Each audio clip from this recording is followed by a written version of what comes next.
आज हम डिस्कस करेंगे question which is discuss stability of benzene.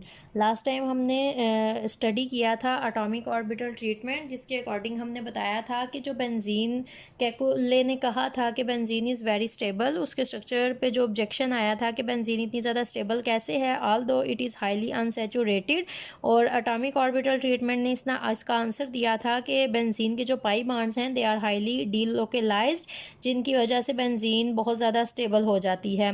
तो नेक्स्ट उसकी स्टेबिलिटी को ही हम डिस्कस करेंगे, that is discuss stability of benzene. ये क्वेश्चन इस तरह से आपके पास आ जाता है, or calculate resonance energy for benzene.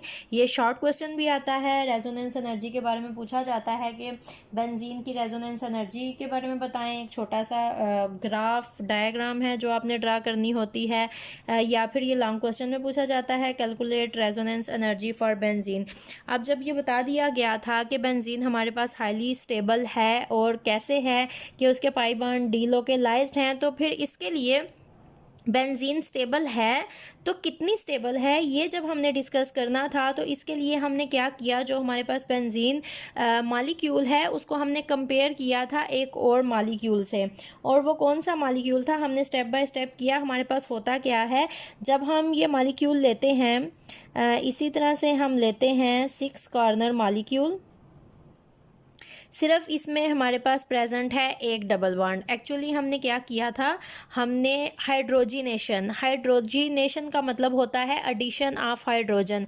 जब हम ये पाई बॉन्ड हमारे पास होता है, जब हम इसको ब्रेक करके हाइड्रोजन ऐड करते हैं, लास्ट लेक्चर में मैंने आपको बताया था कि किस तरह से ये जो ओवरलैप होता है पीजी का, ये टूटता है, अपना अपना इलेक्ट्रॉन कार्बन के पास जाता है और हाइड्रोजन अपना बॉन्ड तोड़ के एक एक इलेक्ट्रॉन लेके यहाँ पर ऐड होते हैं। अगर नहीं समझ तो दोबारा उसको जाके देखें।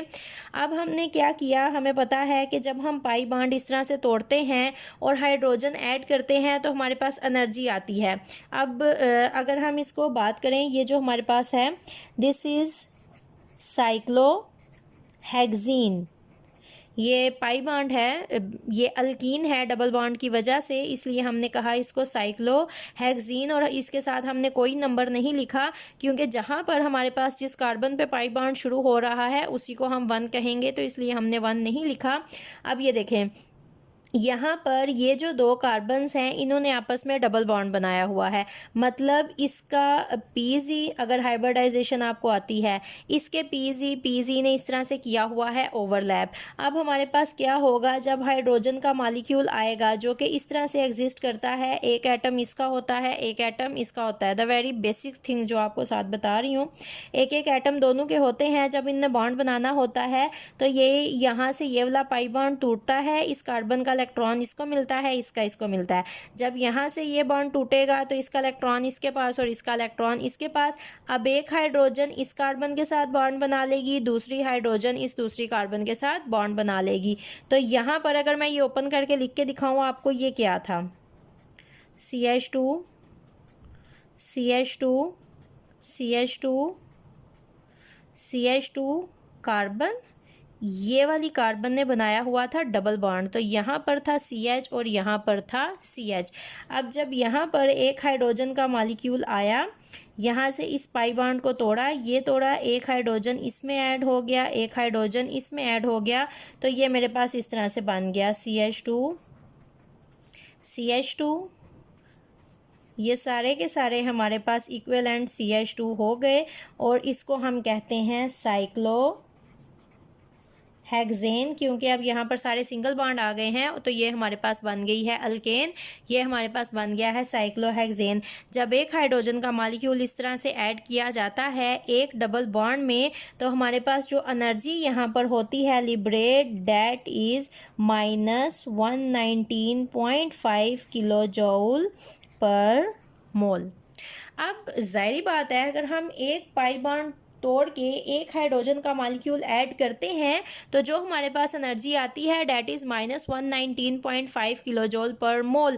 तो इट इज़ ऑब्वियस कि अगर हम 2 पाई बॉन्ड तोड़ के 2 हाइड्रोजन के मॉलिक्यूल्स यहाँ पर ऐड करेंगे तो जो एनर्जी हमारे पास रिलीज होगी that will be of double of -119.5 kilo joule पर मोल, जिसको अगर हम यहाँ पर लिखें, अब ये मैंने एक ओपन करके दिखा दिया है, तो अब आपको पता होना चाहिए कि 2 हाइड्रोजन कब आएंगे, एक कब आएगा। एक्चुअली ये आपने याद नहीं करना होता, ये अंडरस्टूड बात होती है। आपने सिर्फ कार्बन के बॉन्ड काउंट करने होते हैं। कार्बन जितने बॉन्ड बना लेती है उसके अलावा जो रिमेनिंग बॉन्ड्स होते हैं वो हाइड्रोजन लगा के फिल होते हैं। अभी तक अगर आपको ये बेसिक बातें नहीं पता तो आप प्रीवियस लेक्चर्स को जाएं, केयरफुली उनको सुने, इंट्रोडक्शन जो प्रिंसिपल फंडामेंटल प्रिंसिपल्स हैं उनको दोबारा से सुने ताकि बेसिक बातें आपको थोड़ी थोड़ी सी पता चल जाएँ। तो ओके, अब मैं यही सिंपल इसको ड्रा करूँगी, क्लोज करके एक एक स्ट्रक्चर को ओपन नहीं करूँगी। तो हमने एक और एग्जाम्पल ली, यहाँ पर हमारे पास ये और ये हो गए 2 पाई बॉन्ड। हमने पहले 1 पाई बॉन्ड लिया, उसमें एक हाइड्रोजन का मॉलिक्यूल ऐड करवाया तो हमारे पास 119.5 किलो जूल पर मोल एनर्जी आई। And now we are supposed कि हम लोग अगर 2 पाई बॉन्ड तोड़ के 2 हाइड्रोजन के मॉलिक्यूल यहाँ पर ऐड करवाएंगे तो जो एनर्जी हमारे पास आएगी वो इस वैल्यू का डबल होगी। अब ये देखें, यहाँ से अगर नंबरिंग स्टार्ट करो 1 2 3 4 5 6, अब आपने देखना है कि पाई बॉन्ड कहाँ कहाँ पर है। ये कार्बन नंबर 1 है और ये कार्बन नंबर 2 है। अब यहाँ 2 और 4 को हम नहीं लिखेंगे, जो पहली कार्बन होती है, डबल बॉन्ड हमेशा 2 कार्बन्स के दरमियान होता है, नंबर उसका लिखा जाता है जिसका स्मॉलर नंबर होता है।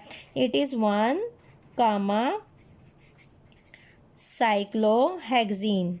साइक्लोडाईहेक्सीन भी आप लिख सकते हो, ना भी लिखो तो अगर 2 जगह आ गया है तो डाई होगा, बरल आप लिख दें। तो यहाँ पर अब 2 हाइड्रोजन के मॉलिक्यूल आएंगे, एक हाइड्रोजन का मॉलिक्यूल इन 2 कार्बन्स में ऐड होगा, दूसरा इन 2 कार्बन्स में ऐड होगा। दोबारा से यहाँ पर आपके पास बन जाएगी साइक्लोहेक्सेन।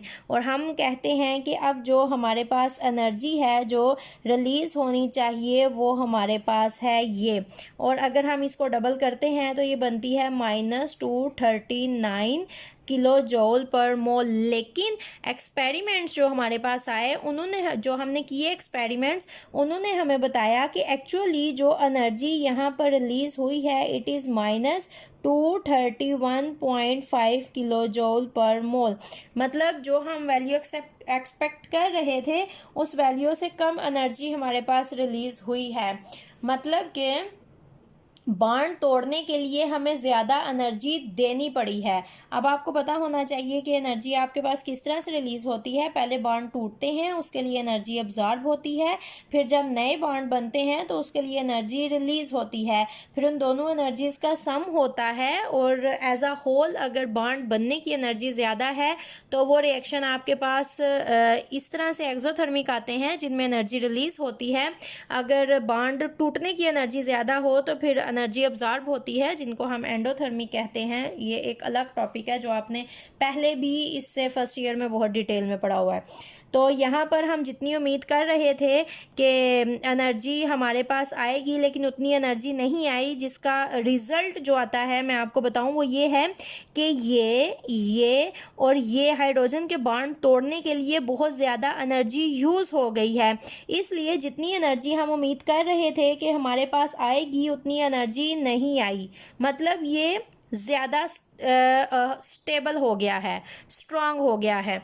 अब हम बेंजीन को लेते हैं जो कि एक्चुअल हमारे पास मॉलिक्यूल है, जिसमें इस तरह से हमारे पास अल्टरनेट पोजीशंस पे प्रेजेंट होते हैं डबल बॉन्ड्स, और इसमें हमने हाइड्रोजन के 3 मॉलिक्यूल ऐड करवाए और दोबारा से हमारे पास बन गया साइक्लोहेक्सेन दिस वन।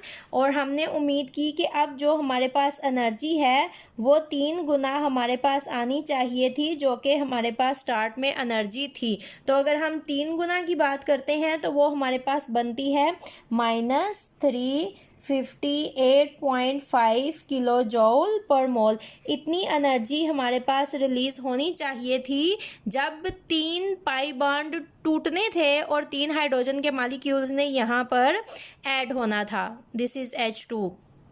लेकिन जब हमने ये एक्सपेरिमेंट किया, बेंजीन के एक मॉलिक्यूल में 3 हाइड्रोजन्स को जब हमने ऐड किया तो एक्चुअली जो एनर्जी हमारे पास रिलीज़ हुई डैट इज़ -208 किलो जूल पर मोल। अब कितना डिफरेंस हमारे पास आया है, एक्सपेक्टेड देखें और जो एक्चुअल वैल्यू है उसको देखें तो ऑलमोस्ट 150.5 किलो जूल पर मोल एनर्जी का डिफरेंस आया है।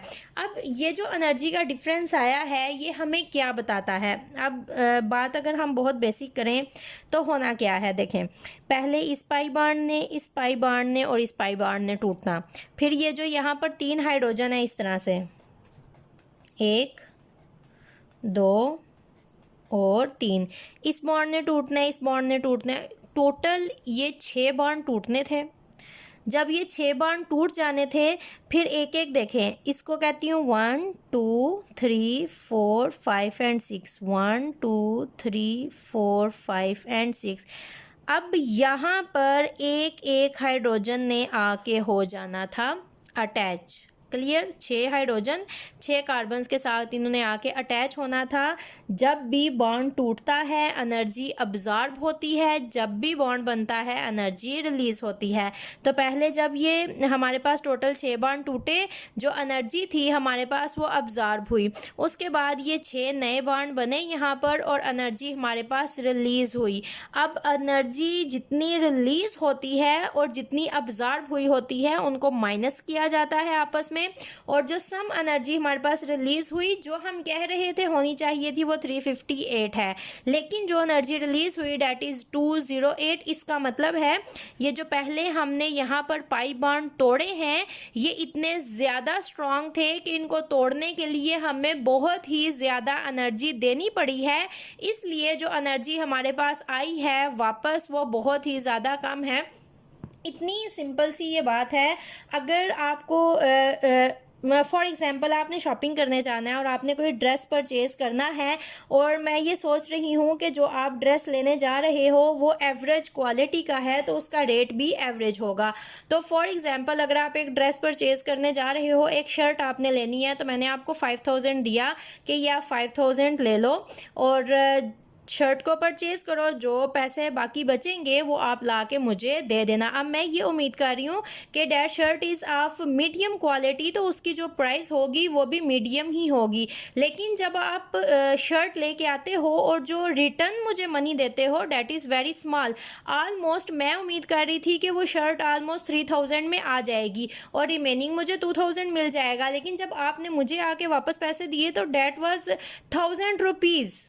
तो इसका मतलब है कि वो शर्ट इतनी महंगी थी, ये बॉन्ड इतने स्ट्रॉन्ग थे कि इनको तोड़ने के लिए बहुत एनर्जी लग गई, और वो शर्ट इतनी एक्सपेंसिव थी कि उसको लेने के लिए आपने 4000 दे दिया, तो रिमेनिंग जो मेरे पास आया डैट इज़ जस्ट 1000। तो रिमेनिंग मेरे पास ये जो वैल्यू आई है 208 ये कम है। मैं उम्मीद कर रही थी कि 358 एनर्जी हमें मिलेगी, लेकिन हमें मिली कम। क्यों? क्योंकि बेंजीन को जितना हम कह रहे थे कि 3 पाई बॉन्ड तोड़ने के लिए, 1 पाई बॉन्ड तोड़ने के लिए जब एनर्जी हमें 119 मिली है तो फिर बाकी अगर 3 तोड़ने हैं तो फिर इससे ट्रिपल एनर्जी हमें मिलनी चाहिए, लेकिन ऐसा नहीं हुआ क्योंकि बेंजीन जब होती है और उसके वो 3 पाई बॉन्ड डीलोकेलाइज्ड होते हैं तो फिर उनमें बहुत ज़्यादा स्टेबिलिटी आ जाती है, जिसकी वजह से जो एनर्जी हमारे पास रिलीज़ होती है वो कम होती है। वो जो पाई बॉन्ड हैं वो डीलोकेलाइजेशन काज करते हैं, सारा एक रेजोनेंस क्रिएट कर लेते हैं, तो इसलिए ये जो एनर्जी भी हमारे पास होती है इसको हम कहते हैं रेजोनेंस एनर्जी। अब हमारे पास इसके लिए एक उन्होंने आपको ग्राफ दिया है, उन्होंने हमें एक ग्राफ दिया है जिसको हम यहाँ पर ड्रा करेंगे और डिस्कस करेंगे।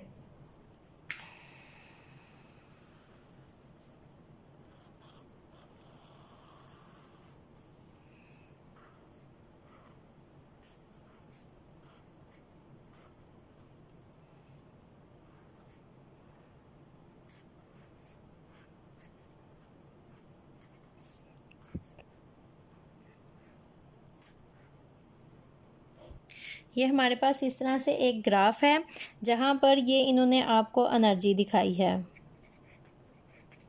ये इंक्रीजिंग यहाँ पर एनर्जी है। नीचे ये जो हम यहाँ पर पहले हमने एक यहाँ पर बॉन्ड लिया डबल बॉन्ड, इसमें प्लस हमने H2 मॉलिक्यूल एक ऐड करवाया है और बना जो हम रहे हैं डैट इज़ साइक्लो हेक्सेन, जिसको हमने यहाँ पर ले लिया। यहाँ पर हमने 2 हाइड्रोजन के मॉलिक्यूल ऐड करवाए, 2 पाई बॉन्ड तोड़े और यहाँ पर हमने 3, यहाँ पर भी हमने 3 हाइड्रोजन के मॉलिक्यूल्स को करवाया है ऐड। क्लियर। अब जब हमारे पास 1 पाई बॉन्ड तोड़ा हमने तो हमारे पास जो एनर्जी आई है डैट इज़ -119.5। तो डबल के केस में हमारे पास जो आनी थी डैट वाज -239, लेकिन जो हमारे पास आई है डैट इज़ 231। अब थर्ड के केस में जो हमने उम्मीद की थी डैट वाज -358, लेकिन जब हमने बेंजीन को हाइड्रोजिनेशन करवाई, बेंजीन की hydrogenation is addition of hydrogen, जब हमने यहाँ पर एडिशन ऑफ हाइड्रोजन करवाया तो हमारे पास जो एनर्जी आई है डैट इज़ 208, जिसका हमारे पास ये देखें, ये जो अब हमारे पास ये सारी ऊपर एक्स्ट्रा एनर्जी है, ये वो सारी एनर्जी है जो कि यूज़ हो गई थी बेंजीन के पाई बॉन्ड्स को तोड़ने के लिए। ये देखें, इतनी ज़्यादा एनर्जी, इसको हम कहते हैं रेजोनेंस एनर्जी। और ये इतनी ज़्यादा एनर्जी हमें ये बताती है कि बेंजीन के पाई बॉन्ड्स इतने ज़्यादा स्टेबल हैं। क्लियर। उसके बाद हमारे पास उनने benzene is more stable then जो हमारा हाइपोथेटिकल ये हमने लिया था मॉलिक्यूल, इससे ये जो हमारे पास डिफरेंस आता है ये इतना, ये जो हमारे पास डिफरेंस आता है यहाँ पर, इसको एक्चुअली हम कहते हैं कि जो केकुले ने हमें स्ट्रक्चर दिया था ये उसकी रेजोनेंस एनर्जी है। और जब भी आपके पास पेपर में रेजोनेंस का फिनोमिना पूछा जाएगा तो आपने इसी को बताना है, ये सारा आपने वहाँ पर डिस्कस करना है मॉलिक्यूल को, और फिर आपने बताना है कि ये जो रेजोनेंस एनर्जी है this is due to delocalisation of pi bonds. ये जो आपके पाई बॉन्ड्स हैं और डीलोकलाइज्ड हैं, उनके डीलोकलाइज्ड होने की वजह से आपके पास इतना ज़्यादा एनर्जी का आता है डिफरेंस। नेक्स्ट हमारे पास एक शॉर्ट क्वेश्चन आता है, draw all resonance structures for benzene. तो बेंजीन के लिए जो रेजोनेंस स्ट्रक्चर्स थे वो हमारे पास 2 केमिस्ट ने दिए थे। पहला हमारे पास था केकुले, जिसने बेंजीन के ऊपर सारा काम किया था, इसके स्ट्रक्चर दिए थे। पहले हमारे पास आते हैं Kekule structures. Kekule structure simple जो हम स्टडी करते हैं, हमारे पास इस तरह से बेंजीन है। अब ये है 1 2 3 4 5 6। हमने कहा जो डबल बॉन्ड है कार्बन नंबर 1 और 2 के दरमियान, 3 और 4 के दरमियान, और 5 और 6 के दरमियान है। जब भी रेजोनेंस स्ट्रक्चर ड्रा किए जाते हैं उनके दरमियान ये एरो लगाया जाता है, डबल हेडेड एरो इसको कहा जाता है। 1 2 3 4 5 एंड 6। अब हमने पहले 1 और 2 के दरमियान ड्रा किया था, तो अभी हम 2 और 3 के दरमियान है, 4 और 5 के दरमियान है, और 1 और 6 के दरमियान है। देख रहे हैं आप, ये देखें अभी यहाँ है, तो अभी यहाँ पर और यहाँ पर है। ये 2 स्ट्रक्चर हैं जो कि दिए थे केकुले ने। इसके अलावा 3 और स्ट्रक्चर हैं। एक और साइंटिस्ट है जिसको दीवार कहा जाता है, इसने भी रेजोनेंस स्ट्रक्चर दिए थे बेंजीन के, जो कि 3 थे। ये देखें, पहला हमारे पास इस तरह से आता है 1 2 3 4 5 एंड 6। ये दूसरा जो हमारे पास आता है स्ट्रक्चर वो है इस तरह से 1 2 3 4 5 एंड 6। पहले 1 और 4 के दरमियान ये हमारे पास जो था इलेक्ट्रॉनिक लोड, और यहाँ पर डबल बॉन्ड हमारे पास आता है। अब 2 और 5 के दरमियान है, और 3 और 4 के दरमियान, और 6 और 1 के दरमियान। और 2 स्ट्रक्चर दिए थे केकुले ने और 3 स्ट्रक्चर दिए थे दीवार ने। टोटल 5 रेजोनेंस स्ट्रक्चर्स आते हैं बेंजीन के। जब भी आपके पास पेपर में आएगा तो आपने इन टोटल 5 को ही ड्रा करना है। आप देखें, पहले 1 और 4 के दरमियान में था, फिर 2 और 5 के दरमियान में था, तो अब होगा 3 और 6 के दरमियान में। ये आपके पास आ गया इस तरह से। ये आपके पास टोटल 5 रेजोनेंस स्ट्रक्चर्स आते हैं बेंजीन के, जो कि टोटल दिए गए थे। अब हमारे पास होता क्या है, ये जो दो स्ट्रक्चर हैं पहले, ये जो पहले दो स्ट्रक्चर हैं हमारे पास केकुले ने जो दिए थे, इनको अभी भी इसी तरह से ड्रा किया जाता है, स्टडी किया जाता है और ये कहा जाता है कि हो सकता है किसी टाइम इन दोनों कार्बन ने आपने पीजी शेयर करके बॉन्ड बनाए हैं, तो नेक्स्ट टाइम इन दो कार्बन ने आपस में शेयर किए हों, फिर नेक्स्ट टाइम इन्होंने शेयर किए हों, फिर नेक्स्ट टाइम इन्होंने, इस तरह से ये बॉन्ड्स रेजोनेट करते रहते हैं। लेकिन दीवार के स्ट्रक्चर्स में ये 2-3 वाले तो ठीक हैं ये, लेकिन ये वाला जो बॉन्ड है इतना ज़्यादा सेटिस्फैक्ट्री नहीं है, इसकी एक्सप्लेनेशन भी हमारे पास इतनी ज़्यादा सेटिस्फैक्ट्री नहीं आती है। तो और इसके अलावा अगर आप यहाँ पर भी देखो तो ये 1 और 6 का जो बॉन्ड है ये ओवरलैप तो पॉसिबल है, ये हो भी सकता है, लेकिन ये जो हमारे पास ओवरलैप आता है इसको जस्टिफाई करना मुश्किल है। सेम इज़ विद दिस, यहाँ पर 1 और 2 और 4 और 5 का बॉन्ड तो ठीक है, लेकिन ये जो 3 और 6 का बॉन्ड आता है इसको जस्टिफाई करना मुश्किल है, इसको एक्सप्लेन करना मुश्किल है और ये बॉन्ड बनना भी इतना ज़्यादा ईजी नहीं है। ओवरलैप इतनी दूर तक ये कार्बन के पीजी नहीं कर सकते, तो स्ट्रक्चर अभी भी ये 5 के 5 ही दिए जाते हैं बेंजीन के, लेकिन जिनको बहुत ज़्यादा ड्रा किया जाता है और स्टडी किया जाता है वो हमारे पास आते हैं कैकुलेज के दो स्ट्रक्चर।